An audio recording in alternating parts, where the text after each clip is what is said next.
Embora o teu campo de estudo tenha sido prioritariamente até aqui uma pesquisa muito intensa, muito rica sobre os evangélicos no Brasil, como é que eles pensam, como é que eles se comportam, e isso possa parecer dissociado do noticiário que a gente está tratando.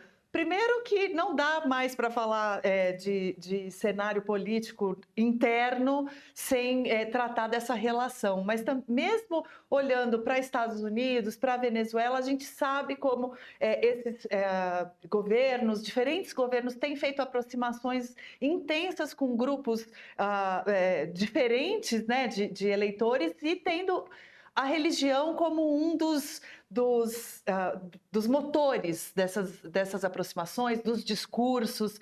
Então, claro, te convido a falar muito mais de Brasil, mas eu acho que tem um ponto de partida aí sobre Estados Unidos, que a gente pode aproveitar com o gancho que a Luísa nos deu ali do Trump e tudo mais, e que foi objeto de um artigo seu na Folha de São Paulo nesta segunda-feira. Então vou inverter um pouco a ordem do que a gente tinha combinado antes do programa. O artigo é muito interessante, eu vou deixar você mesmo explicá-lo, mas que trata um pouco desse conjunto de grupos e desses pontos de intersecção que nos Estados Unidos estão se apresentando como simbióticos, e talvez em outros países comece a acontecer essa simbiose também. Conta um pouquinho para a gente o que você detectou nesse artigo. Bom, eu, por motivos variados, e não sou o único. Eu sou um antropólogo, uma pessoa das humanas que também gosta do que a gente chama de artes marciais mistas, né? Sempre que eu falo isso, as pessoas acham esquisito. Mas eu devo dizer que, pelo menos em conversas informais, eu conheço outras pessoas. Eu não sou tão esquisito assim. Mas as artes marciais mistas, que hoje são principalmente representadas por essa organização chamada UFC, que, aliás, foi criada a partir de um dos membros da família Gracie há 30 anos, ela se tornou uma coisa que a gente, em muitos sentidos, por desgostar da ideia do esporte de combate, a gente não consegue perceber o tamanho que ela tem, o impacto que ela tem em termos de influência no mundo, né? Uhum. Para ajudar a perceber isso, vamos imaginar que nos Estados Unidos a gente tem alguns esportes que são tradicionais, né? O beisebol, o futebol americano, o basquete, o hóquei no gelo, né? E eles estão sempre ali acontecendo. Essa organização, ela trouxe um elemento novo para esse cardápio que é muito antigo, né?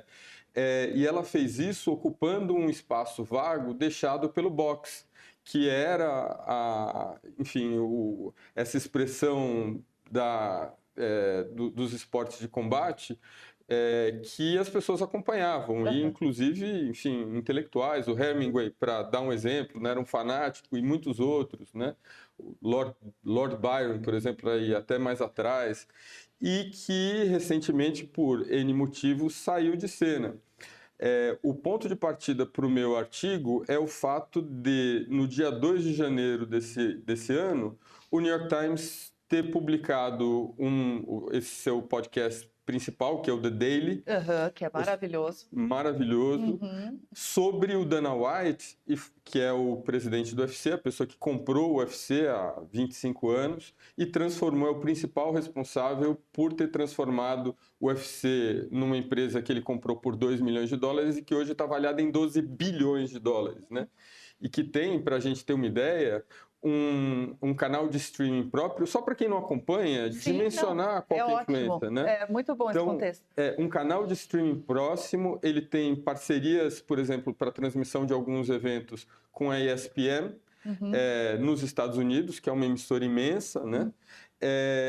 E que cumpriu ali uma função muito importante nessa última eleição, contribuindo para a vitória do Donald Trump. E ele fez isso, a gente pode falar depois, eles têm uma história juntos há muito tempo. O Trump foi a primeira pessoa a abrir um espaço para que o UFC tivesse um lugar para realizar ali os eventos, né? E acompanha aquilo desde então. E o Dana White, que também é um outsider, né? Assim, é uma pessoa sempre tratada como um estranho por N motivos, né? Ou seja, alguém desse esporte esquisito que as pessoas associam ao Vale Tudo, né? E que era originalmente ao Vale Tudo. Ele, ao longo desse tempo, uma das frentes que ele abriu para se colocar competitivo no mundo, no negócio dele, foi estabelecer relações com a internet e com pessoas de canais de podcast importantes. O principal deles, muita gente deve conhecer, é o Joe Rogan.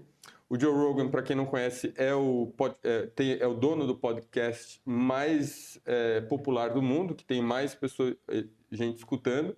É uma pessoa originalmente do campo artístico, é um comediante de stand-up e que é simplesmente o principal comentarista do UFC. Então, todos os eventos importantes, o Joe Rogan está ali não só acompanhando todos os cards, ou seja, todas as lutas e comentando, como ele é a pessoa que sobe para fazer essa entrevista, né? A gente não conhece porque está fora do campo de visão, mas o que o Dana White fez durante essa campanha, além de usar o prestígio, foi ele que apresentou o Trump na convenção republicana. Assim, essa é a dimensão que ele teve. A gente fala muito do Elon Musk, mas a pessoa que o Dana White tem mais contato, que o Trump tem mais contato há mais tempo, é o Dana White. E tanto que logo depois da eleição pegou o Musk pelo braço e foi assistir a uma luta. Isso. Não, isso tinha sido... O Trump tinha falado isso. Se eu vencesse, eu vou celebrar a minha vitória nesse palco público, numa das edições do UFC, que foi o 309. Eu estava assistindo ao vivo e eu fiquei impressionado, porque a gente não tem ideia, né? Mas o UFC, ele é dono dos principais recordes de público nas maiores arenas, inclusive no Madison Square Garden. Ou seja, ele mobiliza muita gente, né? Tanto que está assistindo à distância como as pessoas ao vivo. E eu nunca tinha visto antes, acompanho esporte há muito tempo. A transmissão foi interrompida por causa do barulho. Assim, eu nunca tinha visto, né? Foi ao mesmo tempo... Nenhuma celebridade ou nenhuma figura pública mobilizar dessa forma uma arena. E se encaixava muito, porque o Dana White, várias vezes que ele se referiu ao Trump, dando apoio a ele chama o Trump de um lutador resiliente. E a resiliência é esse elemento importante no UFC, porque quando você já não tem mais ar, quando o seu corpo está doído, tudo que você quer é resistir, né?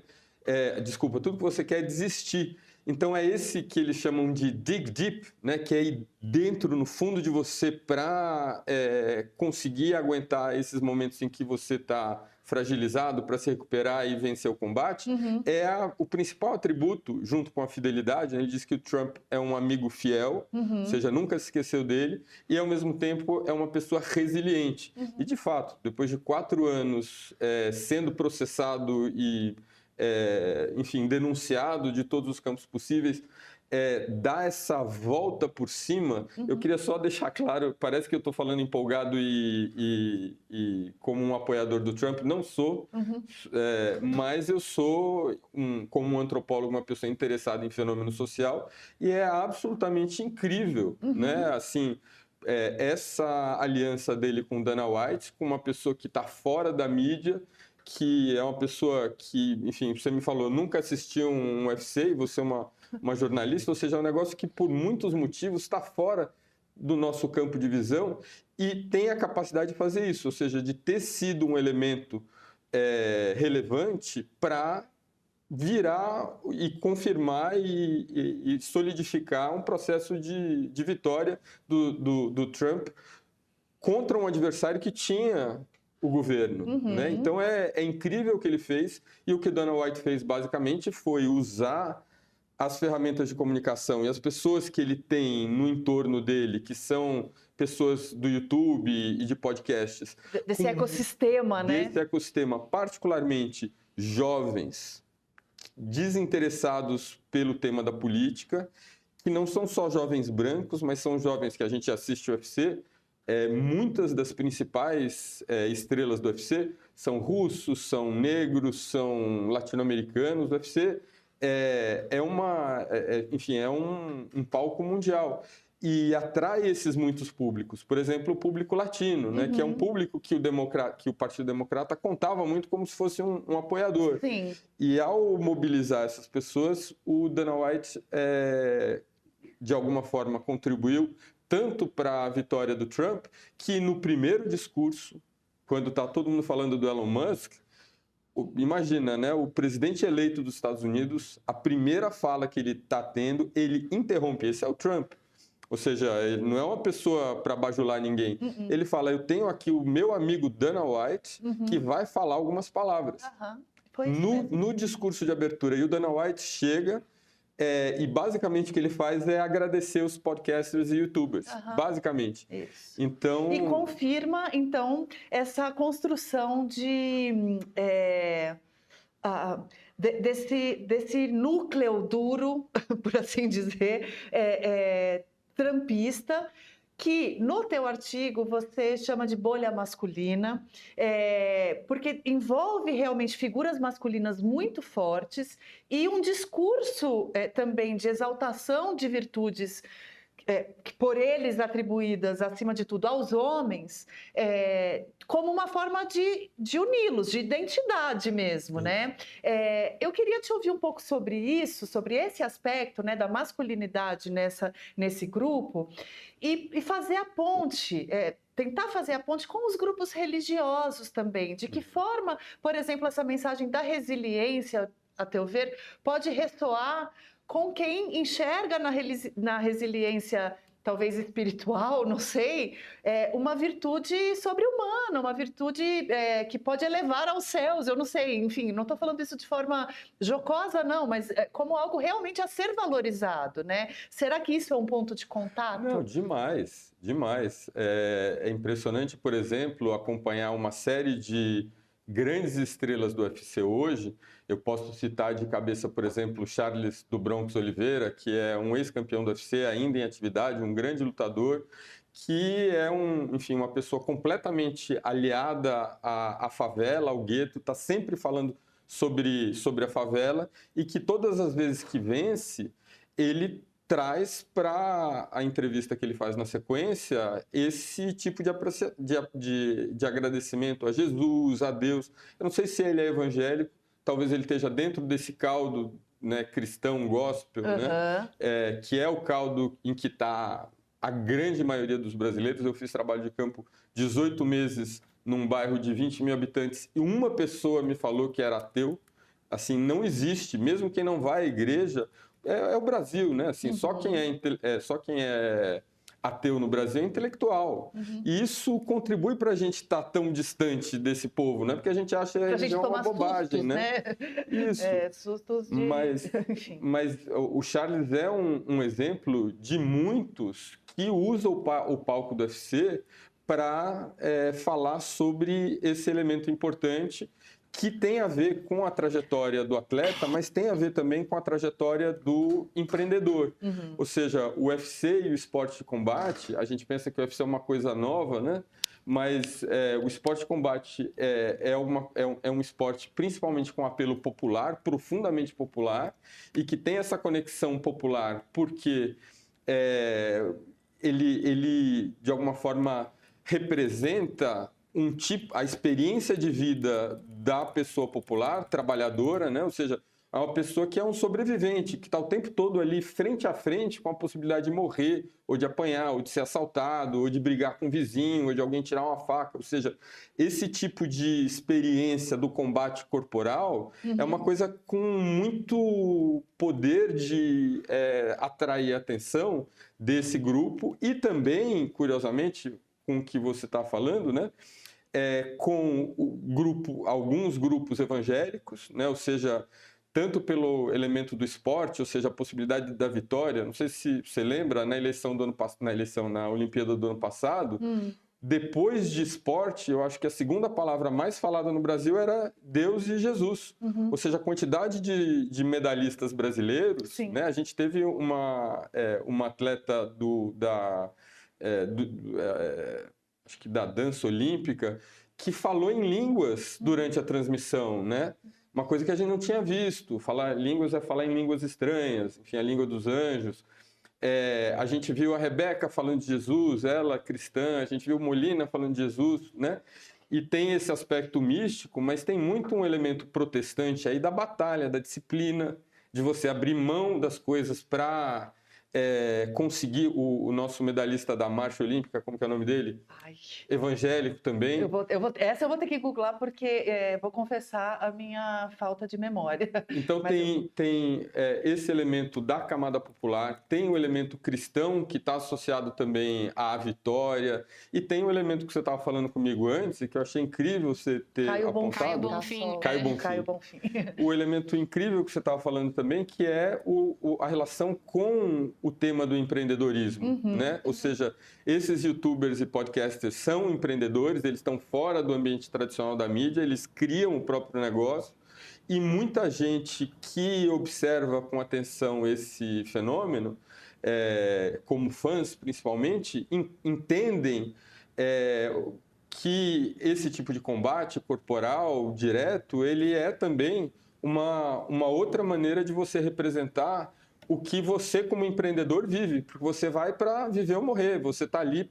Sabe, ninguém vai abrir as portas, você não tem fundo de garantia, você não tem, sabe, você precisa ser melhor, você precisa se desafiar, que é o que o atleta faz, o atleta de combate, de um jeito incrível e emocionante para quem né, consegue ter um vocabulário de entendimento para ir um pouco além da ideia da violência bruta, que em muitos aspectos está lá, mas não é só, que é essa pessoa que se entrega tanto para essa prática a ponto dela colocar o próprio corpo dela em risco, né? Ou seja, é um tipo de esporte que não tem paralelo, né? Ou seja, que é um esporte que pode ser, e quem assiste, acompanha, consegue ver, que pode ser inteligentíssimo e que, no entanto, é, ao mesmo tempo, alguma coisa que implica numa entrega... Uma visceralidade.